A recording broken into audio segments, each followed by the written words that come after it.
Can you tell the difference between a real photograph and an AI's dream? What if I told you that in the next few minutes, that line is about to get really blurry? We're about to dive deep into one of the most powerful image generation models ever created, Google's Imagen. Okay, check this image out. And what about this one? Get this, none of these images are real. Not a single one was taken with a camera. They weren't even photoshopped. They were all created from just a few words of text, fed directly into an AI. So the big question is, how on earth is any of this even possible? Well, meet Imagen. It's a text-to-image model from Google Research, and its purpose is pretty simple, but also totally mind-blowing. You give it some text, any text you can dream up, and it generates a matching photorealistic image. And as we've just seen, the level of realism and language understanding it has, it's just on another level. It's truly groundbreaking stuff. So, how does it actually work? Well, at the very heart of Imagen is this really powerful concept called a diffusion model. Okay, so imagine an artist starting with a canvas that's just static, pure random noise, like a TV screen with no signal. But then, using a set of instructions, they slowly, step by step, start refining that chaos, bringing a detailed masterpiece into focus. That's pretty much exactly what a diffusion model does, but with pixels. It learns how to work backwards from pure noise, turning chaos into a perfectly clear picture. But here's where Imagen gets really clever. It doesn't just do that process once. Nope. It uses a three-part pipeline, almost like an assembly line, where each stage adds another layer of quality and detail. It all kicks off with the translator. This is a huge language model that reads your prompt, say a golden retriever wearing a beret, and turns it into a numerical code that the AI can understand. Next up is the painter. This diffusion model takes that code and generates a tiny 64 by 64 pixel image.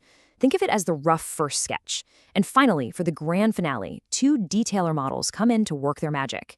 They take that tiny sketch and intelligently scale it up, first to 256 by 256, and then to a final super crisp 1024 by 1024 image, packing in unbelievable detail with each step. Let's actually see what that looks like. All right, so here's that first step. The prompt was a golden retriever dog wearing a blue checkered beret and red dotted turtleneck. You can kind of see the basic idea, but it's really low resolution. This is that initial 64 by 64 pixel rough sketch from the painter. Now, the first detailer gets to work. It takes that blurry little image and, still guided by the original text, it intelligently adds new pixels and information to bring it up to 256 by 256. The clarity is already so much better. And boom, the final step, the second super resolution model brings it all home. This just shows you how powerful this whole layered approach is. It's not just making the pixels bigger, it's adding textures, it's adding details like the weave of the beret and the softness of the fur, all while staying perfectly true to the prompt. The result is just, wow, it's photorealistic. So the images look fantastic. But how do we know it's actually better than other models? Well, the researchers realized that the existing tests just weren't tough enough anymore. So they created their own, much more rigorous benchmark to really push these AIs to their limits. They call it DrawBench. It's basically an AI obstacle course, a comprehensive set of 200 prompts designed specifically to find weaknesses and test really complex abilities.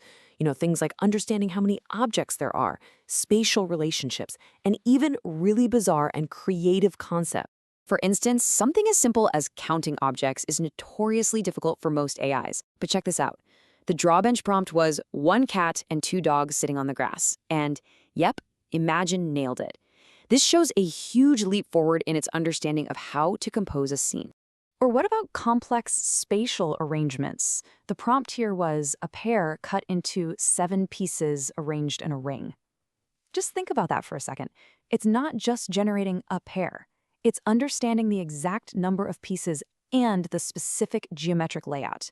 This is just incredibly advanced. So here's the bottom line. When Imagen went head-to-head against other top models like DALL-E 2 on these really tough DrawBench prompts, the results were decisive. Human readers were asked to compare the images side by side, and they overwhelmingly preferred Imagen's results, for both overall quality and for how well they actually match the text. So what's one of the secret ingredients for all this realism? It's a clever trick called dynamic thresholding. You can think of it like a smart photo editor that's working in the background. As the AI is creating the image, this process stops the colors from getting too intense or cartoonish. It keeps everything in a much more natural, realistic range, which is a huge reason the final images look so much like real photographs.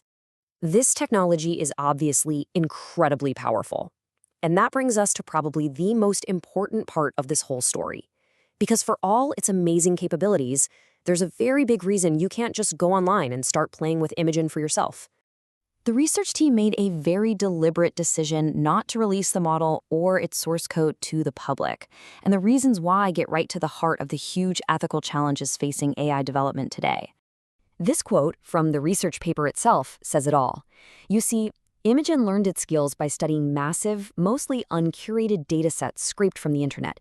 And as we all know, the internet is filled with the full spectrum of human behavior, and that includes our worst biases, our stereotypes, and a lot of harmful content. The AI simply learns what it sees. This leads to a whole host of serious concerns. There's the risk of people using it for malicious purposes, like creating misinformation or harassing others. The model itself can also reproduce and even amplify the harmful social stereotypes about race and gender that it learned from the data. In fact, the researchers themselves noted that its performance got significantly worse when it was trying to generate images of people, which just highlights how deep this challenge goes. And all of this leaves us with a critical question for the future. The technology to turn any thought into a photorealistic image is here. It's not science fiction anymore. But as we move forward, the challenge isn't just about making the technology better. It's about building it responsibly. We have to figure out when an AI can create any image from words, who gets to decide what it should and shouldn't be allowed to imagine.